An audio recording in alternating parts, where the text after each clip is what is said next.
3, 2, 1, and what's up, pimps and players? It's Fresco here with a Vel'koz Hexakill full gameplay. Now, this is a Hexakill game that I thought really showed the embodiment of Hexakill. It was chaotic, it was fun, and it was different. As you'll see, it was really different, and that's why I showed this. I had a lot of Hexakill games where it was pretty much like a 5v5 with one extra person. As you can see, the Hexakill invade. Come on, man. Come on, man. You're really gonna invade a brother on Hexakill. Come on. So first blood went down there, but you'll see in the game, I thought it was pretty fun because it's just like chaotic and people were everywhere. No one gave a fuck about the lanes they were supposed to be in, you know, just trying out different stuff, different champions going everywhere. And that's what I think Hexakill should have been. But I really do want to talk a lot about Vel'koz and Hexakill in this gameplay because to me, Hexakill was a game that had a lot of potential, a gameplay mode that had a lot of potential when I saw it on paper, like saw it on Reign of Gaming. We're going to be doing this on the PvE. I was like, wow, this seems like it could be really fun. Like an extra, and it's not much, obviously, it's like the same with an extra person, but the possibilities that it opens up and the way I thought it would work out is it just turned out chaotic, you know. People everywhere, 4 mid, 2 jungle, no other lanes, you know, just fun, trying out a bunch of different champions in a bunch of different lanes. But the thing is, because it was like quite similar to, I guess, the normal 5v5 scenario, which in the majority of cases is obviously really competitive, you know, you want to that flash though. But you know, when you play League of Legends, normally it's competitive because it is a PvP game. You're playing against other people and you want to win, even if it's a normal game and not ranked. You know, you still have that feeling of wanting to win. And this Veigar stun though, it's doing damage. It's hurting. Like when there's 5 people there and you get caught in that Veigar stun, there's no way to get out. But because like Hexakill is just one champion or one more person on each side, it is very similar to that competitive scene. So what you have, or what I've seen in Hexakill, is you have a lot of people who are just trying to have fun, play different things, try out new things. Then you have a lot of people who are going in there competitively and doing, you know, going what you'd normally have 2 bot, like a support and an AD carry bot, solo mid, a jungle, and then 2 top, like a competitive top lane. And it's like, you can do that, obviously it's within your right to do that and try out a competitive nature, but the thing is, half the people are there just trying to have fun doing random compositions, and the other half are trying to have, you know, play competitively and really go all out and win. So what you've got is people who are looking at 2 different things, a bunch of people who just want to joke around and fuck around with different champions, and then a bunch of people who are there farming every minion, calling out SS, warding up, doing all those things, which I know it sounds like I'm complaining, like what I sound like I'm saying is, don't play the game. In Hexakill, you should play like a moron. But and that's what it comes across as. But it's just weird, you know. Like in One for All, you had the possibility, like you could have played really hardcore and just gone in all lanes and gone hardcore. But the majority of people just wanted to fuck around with 5 different champions, like 5 Veigar stuns and ultimates, you know. When I played the 5 Veigar game, I didn't give a fuck about stacking up my Q and getting that ability power. All I wanted was 5 Veigars to nuke one target with ultimate, you know. And a lot more people I felt also felt like that and were just doing it for the shits and giggles of like 5 Mordekaiser ultimates and that. And when I played that game with that you saw on maybe saw on Calwell's video, we did 6 global ultimates and that was fun. But the enemy team, they weren't really there to try out anything like that. All the enemy team were doing was farming lanes and pushing us down and trying to kill us. And I mean, we ended up playing 3 games with global ults, just fucking around trying to get those global ults in. And in all the enemy games, the enemy teams were, you know, competitively trying to play and work out new strategies, which is okay for them, but it just really nullifies the fun because other people are playing competitively, you're just trying to play for fun. So that's the main problem I have with Hexakill, and why I think, you know, on paper it was really a good idea, but when it turned out it just wasn't as good. Even the first we had the One for All, then we had the Christmas thing, I forget the name of it, when it was the 1-for-1 showdown, Snowdown Showdown or something like that. And in that, there was nothing wrong with that because everyone knew, you go in that, you're not going in there for shits and giggles. You're going in there to win the 1v1 and establish your male dominance. That's why that was so dope, because everyone was just going in there and trying their hardest to win these 1v1s. And lots of people were playing cheese comps as much as they could, just trying to win these 1v1s. But it was cool because everyone was on the same page. Everyone had the same idea. You're going in there to win that shit. And One for All, a lot of people were like, fuck winning this shit, we just want to try out cheese shit. And Hexakill was like, well, do we just want to... Oh my god, my Minecraft is mad loud. I have Minecraft open. Then in Hexakill, you know, just like I said, a bunch of people were like, yeah, shits and giggles. A bunch of people were like, competitive, you know, because that's what Riot did want. They wanted you to try out new metas and stuff, so it was weird. But like I said, I feel this game embodied what Hexakill was. As you can see, for the majority of the time, there's been like 4v4 mid lane, one person top, one person bottom, and that's dope. Like, it's like an ARAM with 2 extra people doing random stuff. And that's why I posted this. Like, it may not be the best Vel'koz gameplay I have. In another games, only like 15 and 3 and shit, but that's what Hexakill ain't about. That if I was uploading some ranked gameplay, that's what I'd do. But for me, Hexakill is about doing that random ass shit, sending 6 people mid lane or sending 4 people in the jungle, and that's what I like about Hexakill. But you know, each to his own. So apart from that, I mean, I've been playing Vel'koz. I think I've only played 4 games with him because well, every draft pick game I played on his first day of release, he was banned. Like, and that's what happens with every new champion. Number one, people say it's OP just straight away. The main reason why I think people think new champions are overpowered is because they don't know what the champion's abilities are. And when you don't know a champion's skill set, it really limits your counterplay. For example, playing League a lot, you end up learning the skills of every champion. Like here, I know I can't get too close because Lux will bind me and Zed will use his combo, as you see right there, and that forces my flash. Like, I should have stayed out of the range of that. But because new champions, like, they're new, so you haven't played against them much, that limits your knowledge of what they can do. And without knowledge of their skills, you don't know how to play against them, you don't know how to counterplay, you don't know how to farm against them. And that's why the majority of people will say, oh hey, this is overpowered. And I think that regardless of if the champion, unless the champion is really, really weak, everyone says it's OP, and it will be banned for the first few days, if not weeks maybe, before people start to learn to play with it and against it. And it just happens all the time. But for me, Vel'koz is strong without being overpowered. I really don't think he's overpowered, because if you compare him to the current overpowered, like if you compare him to Gragas, well, I mean, he's different. He is different. He's a sustained damage mage with, you know, he does have quite high burst when he uses his combo. I mean, he's a weird champion, and honestly, I don't know how to build him yet. I'm still not sure if I do prefer the glass cannon build of a full AP mage, you know, the Rabadon's Void Staff, Athene's Unholy, or I prefer the sort of utility mage with the Rileys and Leandries, and just doing that damage over time with, I mean, if your W, if you have a Rileys and Leandries and your W hits the entire enemy team, which it can easily do, it is huge AoE, and you can spam it at max level. Like, I think its cooldown is 2 seconds, so you can just W, Q, W, E, W, W, ultimate W, you know, it can be up like almost 100% of the time. Then if you land a stun just on like 2 people, you know, that's a shit ton of sustained AoE damage, not to mention your ultimate as well.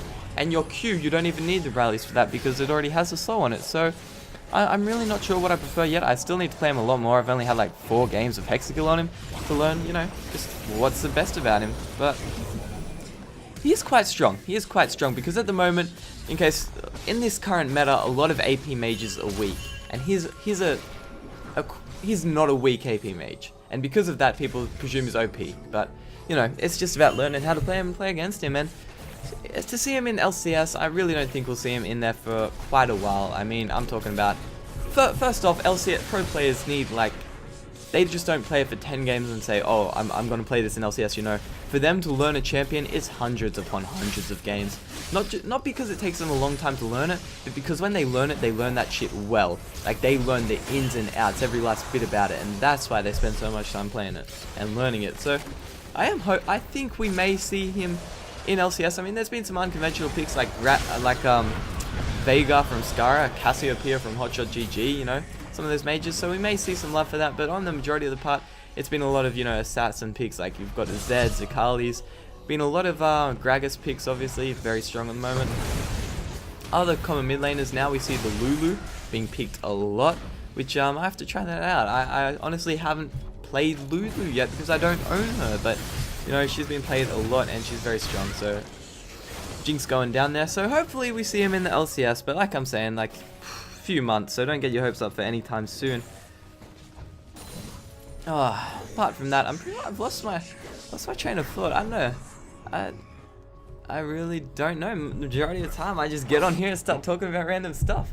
But I felt like I really don't have that much to say about Hexakill because, I mean, I've played it a fair bit, but to be honest, I just didn't like it. And in terms of Vel'koz, I made so many videos about him and his abilities and everything about him. Just, I don't know what more to say about him that you guys haven't already heard. But I really wish I did get a Vel'koz Hexakill, because like, I wanted a Vel'koz Hexakill. I'm sorry I didn't upload any Hexakills, but the fact of the matter is, like, I didn't like Hexakill. I didn't like playing it, and even though I ended up playing probably 10 to 15 games of it, no one I ever played with got a Hexakill. No one I played against got a Hexakill. So I just didn't have any footage. So that does bring me onto something. I posted a Facebook and a tweet about it saying, guys, if you've got any Vel'koz pentas or Hexakills, send them to brofrescoyt@gmail.com, and if you want, I'll upload them to my channel. Because I felt bad with the new game mode coming out, and all I could do was, you know, put up gameplay from the PBE. Like, wow, there I wanted to get a quadra and then maybe push for something else, but they got out.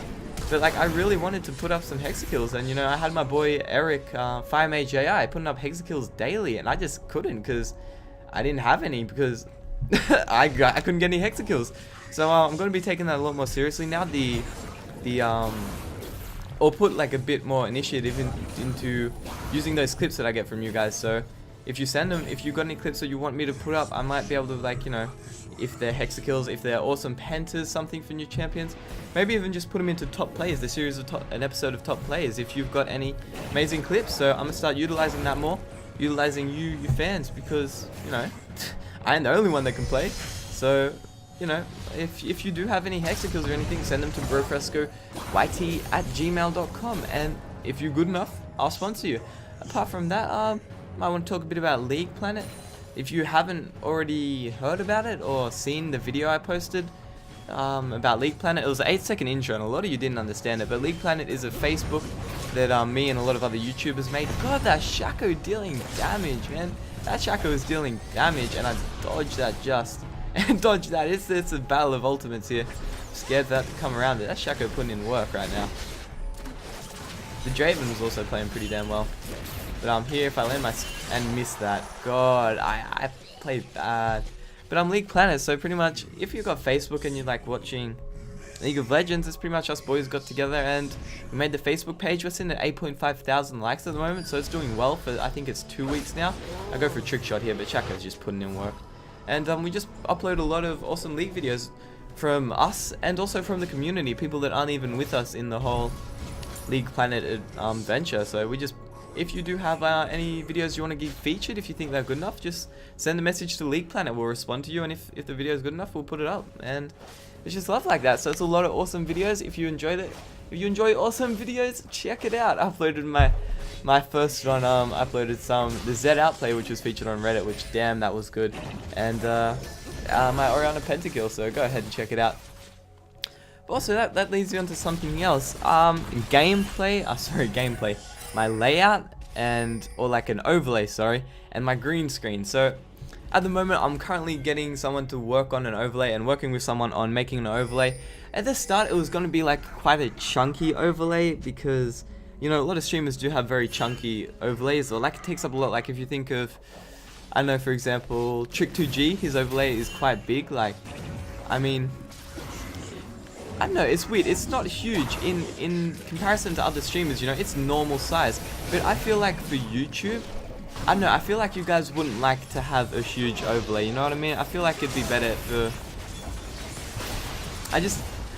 yeah, I feel like if I had a huge overlay, a lot of people would be pissed off and be like, yo, like an overlay is cool, but I still want to see the gameplay, you know what I mean, dog? So at the start it was a huge overlay which sort of covered the entirety of the bottom, and it made it look like the overlay was just separate from the entire game. So I was like, alright, let's change this up. I'm just going to put like a bit of additions onto what's already there, you know?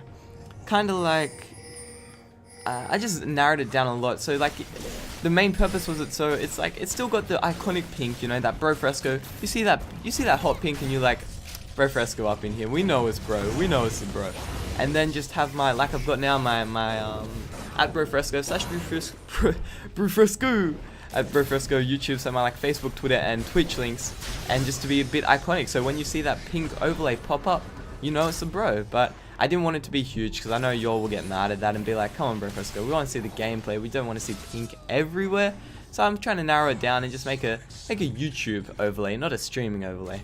And with my green screen, I got a green screen yesterday, but we tried to put it up today, but it really didn't work. The green is like way too dark because, you know, most green screens are like fluorescent green, like fluorescent green, like bright as fuck. This one's a bit dark, so I don't know what Lux was trying to do there, but Fiddlesticks just going ham, insta-gimping them.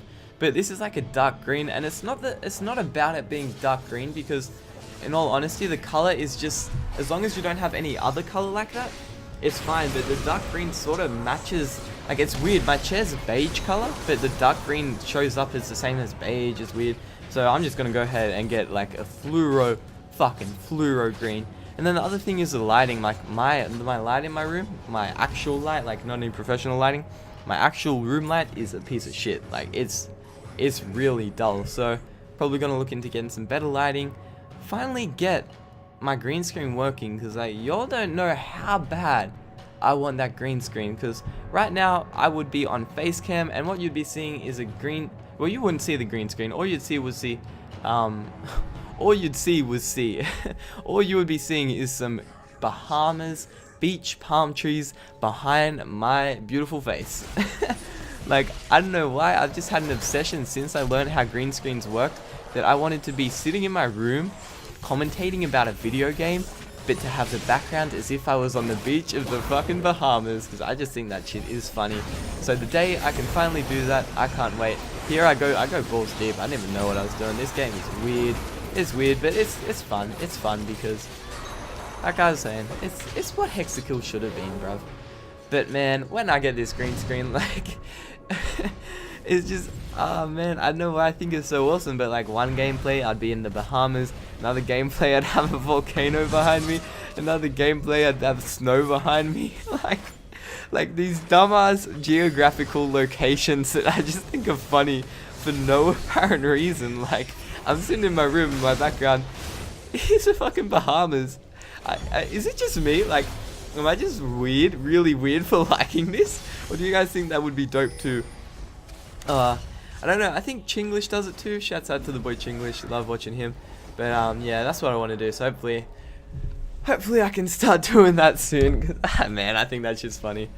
But now Vel'koz is out on live servers. Oh, Fiddlesticks jumping over the ult, but it doesn't matter. The combination of Teemo shrooms, and I go for the flasher on Draven, which turns out risky. He dodges that W. He's got some good micro, but Sura coming in to help me. Otherwise, I'd been dead. So calculations over the roof there. Just joking. Fiddlesticks smiting that away. He does not want to give that to his mid laner. So actually, on blue buff, just reminds me of the fact that even though Vel'koz has pretty good base mana costs, when you don't build, like for example Leandry's and Riley's, apart from the fact it doesn't give you any mana regen, it doesn't give you any mana at all. So you aren't getting any regen and you aren't getting any flat mana. So you do find yourself in a lot of situations kind of low on mana, though it's not too bad. It really isn't too bad. And I don't know, man, the damage from it seems nice. It seems nice. So I'm still on the fence between what to go, between the you know, the whole Athene's, Rabadon's void staff build. Oh, and there I should have dodged to the left, but I just eat it. So that's the one problem. So I guess if you're in a normal game and if you're in a normal game, you should be getting blues. So then with the fact that you're getting a blue, then the Riley's Leandry's is fine. If you have a blue plus an Athene's Unholy Grail Rabadon, sort of that build, it's almost overkill. Like, you have so much mana and mana regen that you don't even need it. But the only problem is, Athene's Unholy Grail does give you that cooldown reduction, which, excuse me, the cooldown reduction you won't be getting from the Riley's Leandry's. So you'll need another item for the CDR, which could be something like, don't flash when you've got a bomb on you, guys, because you're going to die anyway. So the cooldown reduction could come from something like a melochromatic, I don't know how to say that. Or, you know, probably not a Death Fire Grasp. I mean, it could work, but you're more sustained damage because you're building, you know, Riley's, Leandry's. As you can see, quite beefy. Vega not being able to do much to me there. You get 500 extra health from the Rileys, and then I think another 200 from the Leandrys. So in total, it's a lot of health. You get an extra, I think, 700 health from it. Not to mention quite a lot of magic penetration as well from the combination of Sorcerer's Shoes and Leandry. So, you know, it's a fair build. I'd be interested to see what some higher leveled players think about the build in comparison. So it'll be cool to see, you know, people starting to play more. And God, that fiddle. But as you can see, the fear changes, making fear walk away, and I just eat this. But I do try and take Thresh out with me, and I get the combo, so he goes down. But the fear changes for me to making anybody that you fear walk directly away from you while slowed is a lot better than walking around in circles. Because to be honest, RNG is random. Randomness promotes luck, and luck in games, in PvP scenarios, I don't like it because you can't. It's no counterplay. You can't predict luck. You can add it into your calculations, but it's just something that will mess it all up. And the main thing I dislike about games, or when I think something is unbalanced, is the lack of counterplay. For example, you can have a lane where you're countered, like it says you're countered, but you can still outplay them and do it well. Like for example, Lee Sin counters, let's say Lee Sin counters Wukong, for example. Say you're playing that lane, top lane, but if you see Lee Sin use his E, which on the minions to push out the lane, then you can jump on him and know that he can only hit his Q to see your mirror. But if you jump on him, use your combo, and then W instantly and walk behind your W, your clone, he probably won't be able to hit the Q because it'll hit the clone. So like stuff like that is a position where you can counterplay. Stuff where you can't counterplay is like, it's like Yasuo's Wind Wall. Now Yasuo's Wind Wall is really hard to use properly and fucking dodge a whole combo. But if you do use it properly and dodge a whole, like say LeBlanc combo, there's no counterplay to that. Like you put a wall up and the enemy's fucked, and that shit is the stuff I don't like, because you know, there's no counterplay to it. Although it is good because it does require a lot of skill to do correctly, there still is very little counterplay. It's like if you're I don't know, for example, Jax, with Jax being able to counter strike stuff, that's kind of annoying, you know, because if you start autoing him, he's just gonna dodge it all. Obviously, you can wait for Jax to use it first, but the fact is, if he doesn't use it at all and just waits for you to make the move, then he's gonna be using his passive lane to farm, and it's gonna be going in his advantage. So I guess you can gank him, then he can just jump away. You know, it's a whole nother complex situation if I want to start talking about counterplay and stuff, but that's my thoughts on counterplay. I dislike when people don't have counterplay, and that's why I think mobility in this game is quite. Honestly, I think mobility is overpowered. Alright, so flash is like a oh shit button. It's like the oh fuck button. I just fucked myself up. I fucked up my positioning. I didn't have any map awareness. I'm in a bad position. I'm gonna use this ability to get out of here safely. The fact is, it has a 5-minute cooldown for a reason, because there shouldn't be a safeties button every time you fuck up, if you know what I mean. Like, that would mean every time you fuck up, no one can capitalize on it, no kills, no pushing, blah, blah, blah, whatever. But it has a 5-minute cooldown on it for that reason. But then you have champions like Kassadin, who have the same ability, except even a better oh shit button, because it's longer, and it does damage, but on a 6-second cooldown. Now, 5 minutes is 300 seconds. Kassadin's on like a 5-second if you have some CDR as well, like blue buff and level 3 ultimate. That just, to me, that in itself is just, it's weird, and I don't know what Rad think about it. Like, now I'd be interested to see what like if anyone's Diamond or something, what you think about mobility, because I just don't like when. I mean, Kassadin was my main, and I picked Kassadin as my main for that reason. I was like, alright, well, Flash is on a 5-minute cooldown. My ultimate is a better version of Flash on a 5-second cooldown.